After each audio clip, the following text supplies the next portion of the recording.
మేము పదే పదే చెబుతూ వచ్చాం. దళితులన్నా, దళిత సామాజిక వర్గం అన్నా,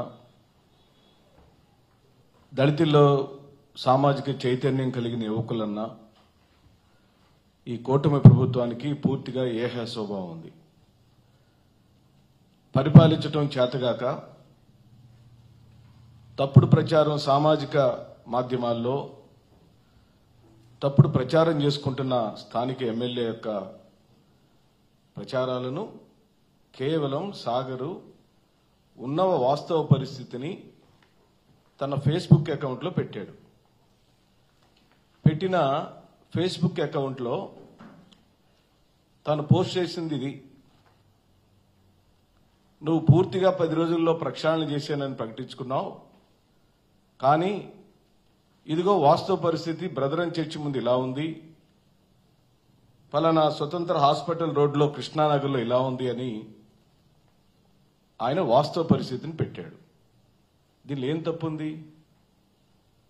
సాగర్ చేసిన నేరం ఏమిటి? మీ తప్పును ఎత్తి చూపటమా? మీరు తప్పుడు ప్రచారాలు చేసుకుంటుంటే ఇది తప్పు అని ప్రజలకు అవగాహన కల్పించటమా? ఓహో, అంటే మీరు చేసే అన్యాయాలను, మీరు చేసే అక్రమాలను ప్రజలకు సామాజిక మాధ్యమాలు చెబితే తప్పు.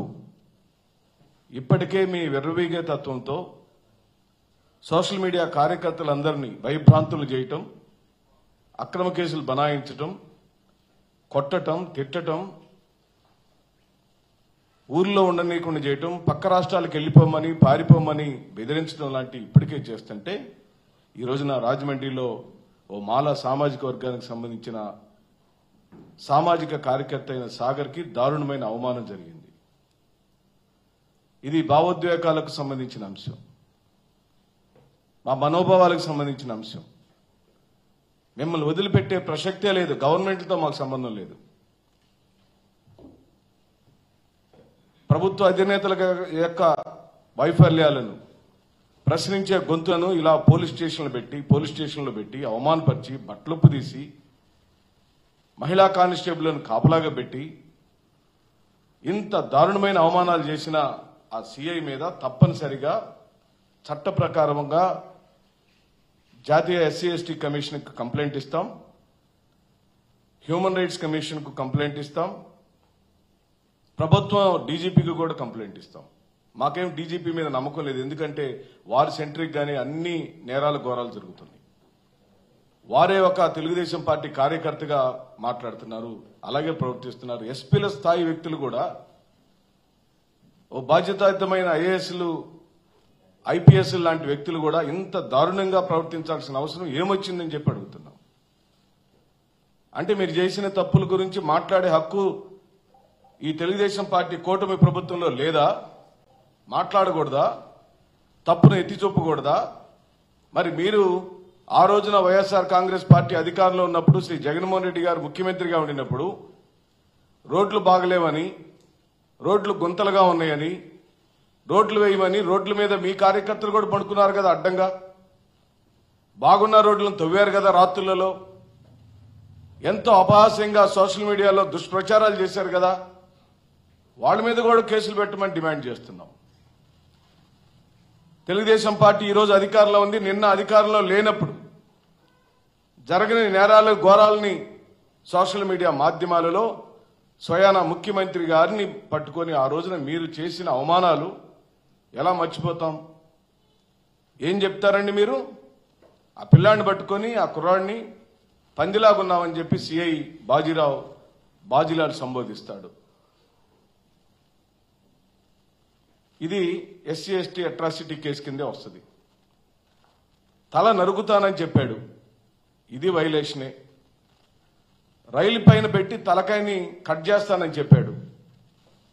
ఇలాంటి పదాలు వాడిన ఆ సిఐని వెంటనే అతన్ని సస్పెండ్ చేయమని డిమాండ్ చేస్తున్నాం.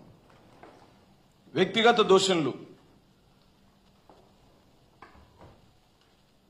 కులం పేరుతో దూషణలు, చంపుతామని బెదిరింపులు, ఇదంతా కూడా పూర్తిగా దళిత వ్యతిరేక భావాజలం అణువణువున పుణికిపుచ్చుకున్న కూటమి ప్రభుత్వం పూర్తిగా లిమిట్స్ దాటిపోయింది. మేము కూడా దళిత సామాజిక వర్గాన్ని పూర్తిగా అడుగుతున్నాం, ఆలోచించమని చెప్పి అడుగుతున్నాం. మాలా మాదిగలకు, రెల్లి కులస్తులకి రాష్ట్రంలో జరుగుతున్న దారుణమైన అవమానాన్ని, మారణ కాండలను ఆలోచించమని చెప్పి అడుగుతున్నాం. మన ఇళ్లకు వచ్చిన పథకాలన్నీ ఏమైనా చెప్పి అడగమని చెప్పి డిమాండ్ చేస్తున్నాం.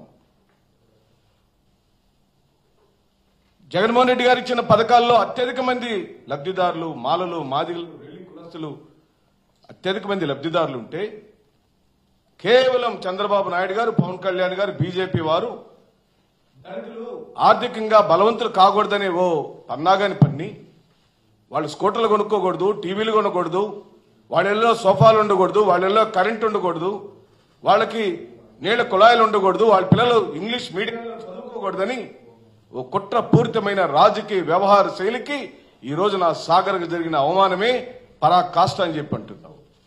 ఇప్పటికి అనేకమైన ప్రెస్ మీట్లు పెట్టి జనాలకు చెప్పాం. చాలా మందికి అపోహలు ఉండొచ్చు, జరిగినాయో లేదో ఏం చేస్తున్నారని. ఈ రోజు మీరు గమనించండి, పూర్తిగా ఫోటోలతో ఆధారాలతో సహా సాగర్ ముందుకొచ్చాడు. న్యాయం కోరుకుంటున్నాం. బాబాసాహెబ్ అంబేద్కర్ రాసిన రాజ్యాంగంలోని ప్రాథమిక హక్కులైన మాట్లాడే హక్కు, జీవించే హక్కు, భావ ప్రకటన స్వేచ్ఛ హక్కు ఎందుకు హరించిపోతుంది ఈ రాష్ట్రంలో ఆలోచించమని చెప్పి అడుగుతున్నాం. విఘ్నులైన వాళ్ళందరినీ అడుగుతున్నాం, దళిత సామాజిక వర్గాలని అడుగుతున్నాం. తెలుగుదేశం పార్టీ కూటమి ప్రభుత్వంలో ఉన్న దళిత నాయకులారా ఆలోచించమని చెప్పి అడుగుతున్నాం. మీరు నమ్మిన నాయకులు, మీరు అనుసరిస్తున్న నాయకులు, మీరు ఓట్లేమని గ్రామాల్లో అడిగిన నాయకులు ఈ రోజు నా సాగర్ మీద జరిగిన దారుణమైన అవమానానికి సమాధానం ఎవరు చెబుతారో ముందుకు రమ్మని చెప్పి అడుగుతున్నాం. ఆ సాగర్ని తీసుకొని తప్పనిసరిగా చేయాల్సిన ఉద్యమాన్ని తప్పనిసరిగా ప్రజా ఉద్యమం చేస్తాం. దళిత సామాజిక వర్గంలో అవగాహన కల్పిస్తాం. మాలా మాదిగ రెల్లి కులస్తులకు జరుగుతున్న దారుణమైన అవమానాన్ని, తెలుగుదేశం పార్టీ చంద్రబాబు నాయుడు చేస్తున్న ఈ దారుణ మారణ కాండలకు ఫుల్ స్టాప్ పడాలని, దళిత నాయకత్వాలు ఆలోచించాలని, మేధావులు ఆలోచించాలని, వ్యాస రచన చేసే వాళ్ళు ఆలోచించాలని, మీడియా సోదరులు ఆలోచించమని చెప్పి సవినీయంగా కోరుతూ సెలవు తీసుకుంటున్నాను. అలాగే దళిత సామాజిక వర్గానికి సంబంధించిన సునీల్ గారి మీద ఓ రాజకీయ కుట్ర జరుగుతుంది. పారిపోయాడని, ఆయన ఎవరికో బినామీ అని, ఆ వ్యాపారం ఈ వ్యాపారం చేస్తున్నారని పెద్ద కులాల్లో పుట్టిన రాజకీయ నాయకులు పదే పదే సునీల్ గారిని సిఐడి ఆఫీసర్ గా పనిచేసి అత్యున్నతమైన స్థాయికి వెళ్లిన ఓ సిఐడి స్థాయి అధికారిని భయభ్రాంతులు చేస్తున్నారే. నిన్నేమో అన్యాయంగా విజయపాల్ గారిని కేసుల్లో ఇరికిచ్చి డ్యూటీలు చేయటం కూడా నేరమేనా ఈ రాష్ట్రంలో అని చెప్పి అడుగుతున్నాం. నన్ను కొట్టారని రఘురామకృష్ణరాజు గారిని చెప్తే మీరు ఈరోజు మరి విజయ్ పాల్ గారి స్థాయి నాయకులను అరెస్ట్ చేశారు కదా. ఇదిగో ఈ పిల్లాడి ఇప్పుడు వచ్చి పాల్ గారు ఏ సిఐ కొట్టాడని చెబుతున్నాడో, ఏ ఎమ్మెల్యే ఆ పిల్లగాడిని కొట్టించే దారుణమైన హింస చేశాడో ఆ ఎస్ఐని సిఐని అరెస్ట్ చేయాలి. స్థానిక ఎమ్మెల్యే మీద ఎస్సీ ఎస్టీ అట్రాసిటీ కేసు పెట్టాలి. సిఐ మీద కూడా ఎస్సీ ఎస్టీ అట్రాసిటీ కేసు పెట్టి తీరాలి. ఇది మా డిమాండ్ అని చెప్పి అంటున్నాం. మీరు గనక ఈ పని చేయకపోతే మీరు పూర్తిగా దళిత వ్యతిరేక ప్రభుత్వం అని, మీరు దళిత వ్యతిరేకులని, మీకు మానవత్వం లేదని, కేవలం దళిత సామాజిక వర్గాలను ఓట్ బ్యాంక్ రాజకీయాలకు వాడుకుంటున్నారని మేము నమ్మాం. పూర్తిగా ప్రజలు కూడా నమ్మేటట్టు చేస్తామని మిమ్మల్ని మాత్రం వదిలిపెట్టే ప్రసక్తి లేదు. ఎందుకంటే బెజవాడ నడిబడ్డులో ఉన్న బాబాసాహెబ్ అంబేద్కర్ విగ్రహాన్ని ముట్టుకున్నారు. దానిపైన వైఎస్ జగన్మోహన్ రెడ్డి గారి యొక్క పేరు తొలగించడం పేరుతో మీరు బూట్ల కాళ్ళతో ఆ విగ్రహం మీదకి ఎక్కారు. వాటన్నిటి సంగతిని కూడా అతి త్వరలో చూస్తామని చెబుతూ మరి సంజయ్ గారిని కూడా అలాగే ఇబ్బంది పెట్టారు. అంటే ముగ్గురు, ఓ సునీల్ గారు, సంజయ్ గారు, విజయ్ పాల్ గారు, ముగ్గురు కూడా దళిత సామాజిక వర్గానికి సంబంధించిన అత్యున్నతమైన స్థాయికి వెళ్ళిన ఆఫీసర్లను కూడా మీరు వదలకుండా ఆఫీసర్లతో పాటు సామాన్యమైన సామాజిక కార్యకర్తలను ఈ విధంగా భయపెట్టడం, బాధ పెట్టడం, అవమానపరచడం మీకు తగదని వెంటనే ఆపేయమని, అలాగే కఠినమైన చర్యలు తీసుకోమని డిమాండ్ చేస్తూ సెలవు.